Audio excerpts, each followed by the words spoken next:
Good morning, I'm Steve Clifford. We're here in Sechelt, British Columbia, the banana belt of Canada.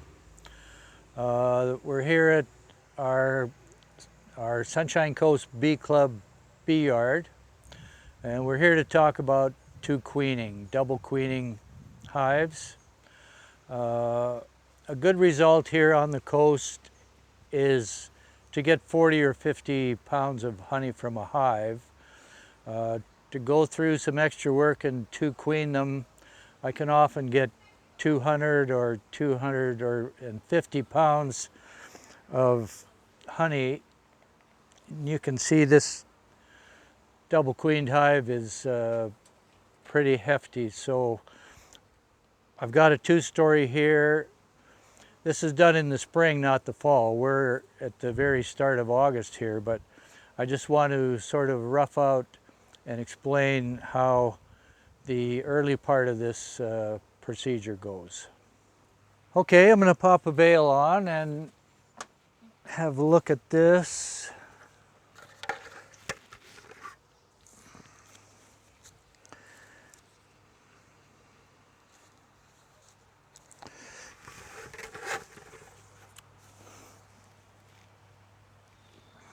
To start this procedure, we need to find the old queen.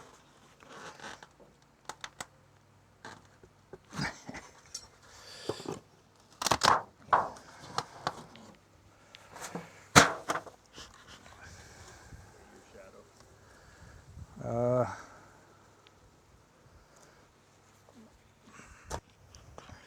that hive's pretty good, eh?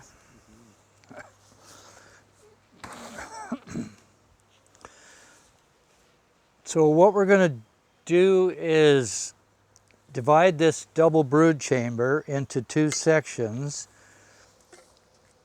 using this double screen, all right?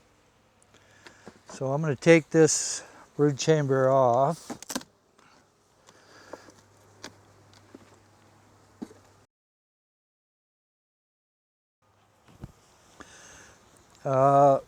First order of business is to get the queen located.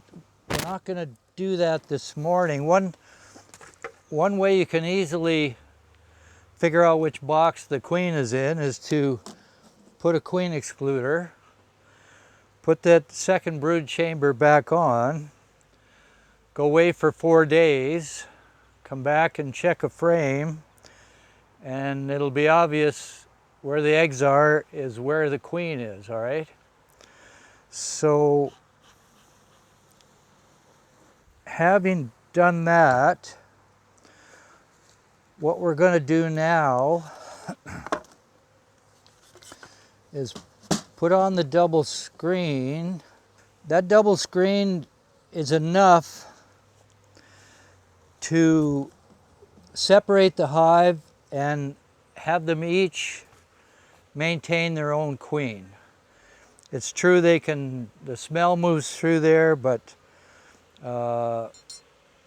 this will keep them separated enough to maintain a queen in each brood chamber.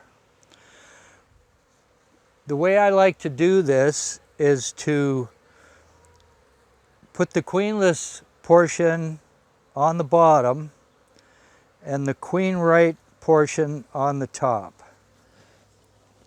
to start with. One of the aims here is to not only produce more honey, but to control the swarming.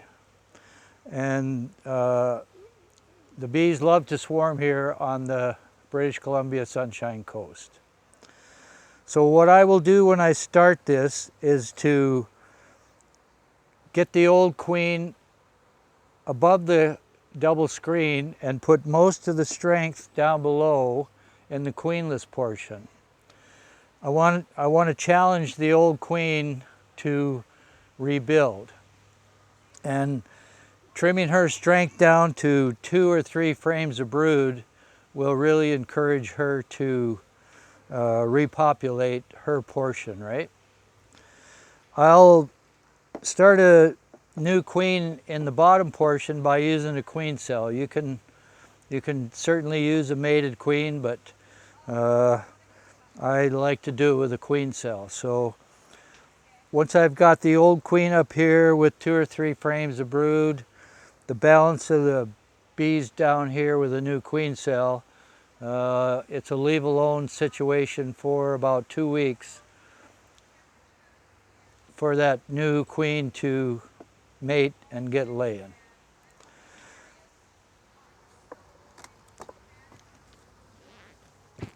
So once that new queen gets laying,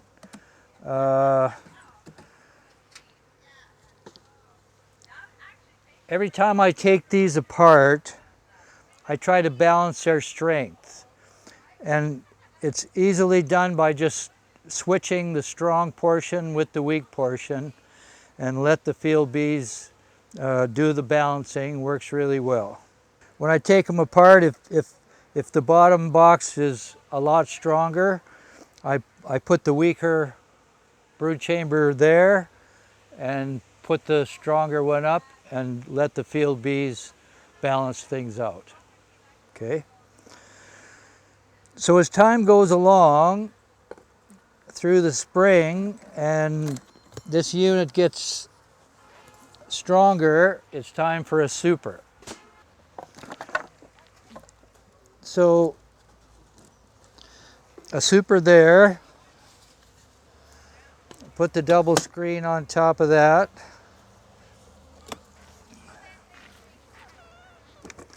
The second brood chamber there.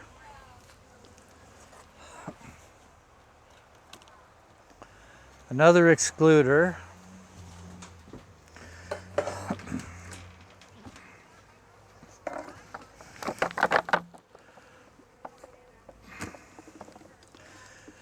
And a honey box. So you have to feed this bottom brood chamber with an inside feeder. So that's where a lot of the work comes in, is you're constantly having to tear this down in the spring, feed and check this hive. So it's a lot of up and down, a lot of back and forth to keep taking these apart. As spring goes on, you may have to add another super to one or both brood chambers. And like I said, we're trying to avoid the swarming, so there's nothing wrong with taking power away from either brood chamber just to ensure they don't swarm. What we're aiming for is 2 boxes full of brood when the main honey flow begins. But you can't let them get carried away either. You have to maintain the strength, all right? So the key here is that we're shooting for 2 full brood chambers full of brood and bees.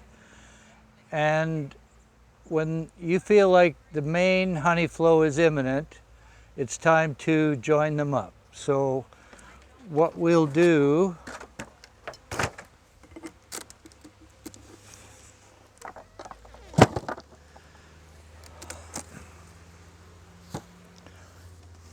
is take this apart for the last time.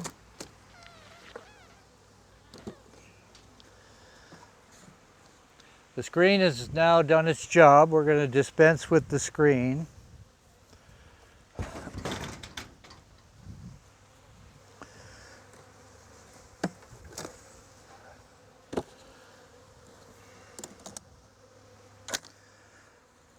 So we're going to join the 2 brood chambers up.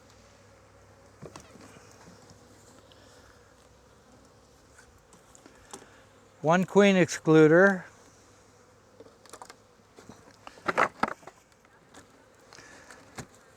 And supered up for the honey flow. One of the real advantages here is that we feel that chances are good that this hive will keep the youngest queen. The 2 old mature queens aren't going to fight. They're not going to fight to the death.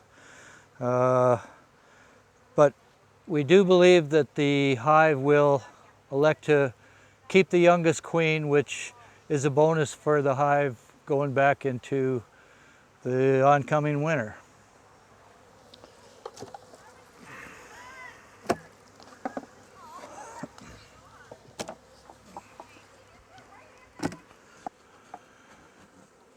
So as the honey flow goes along and we add more supers, what I recommend you do is to under super, which means to take the partially filled supers off,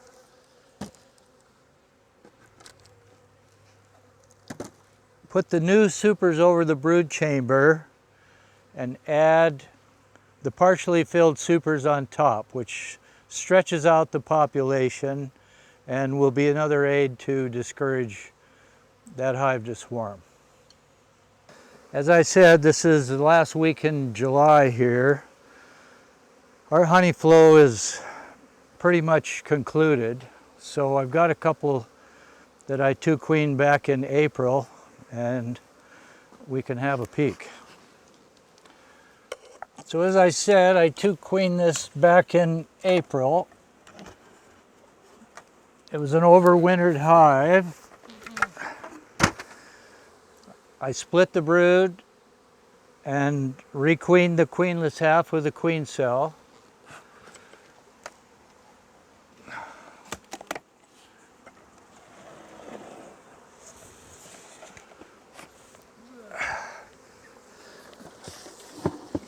That's the last super that went on.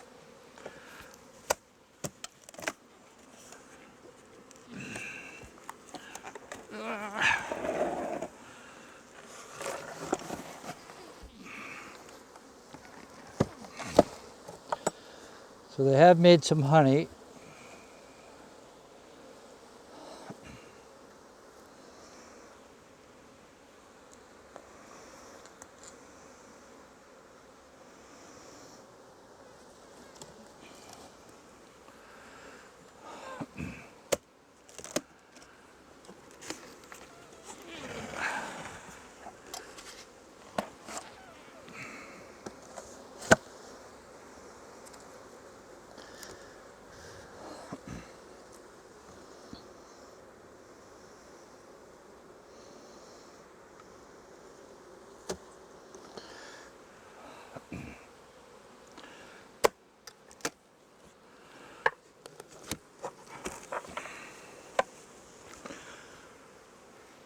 So that's pretty good production for an area that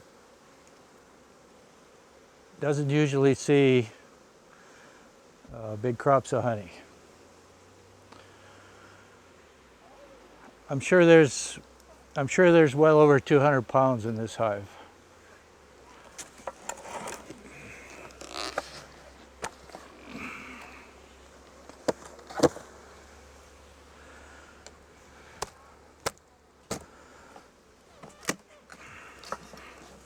It smells really good here right now. Well, All the way down. all the way down.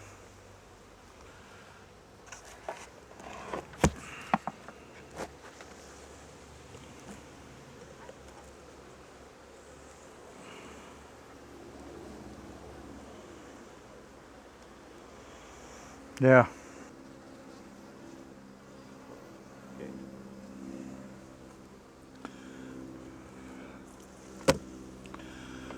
So I think the bottom line is a little more work and a lot more honey.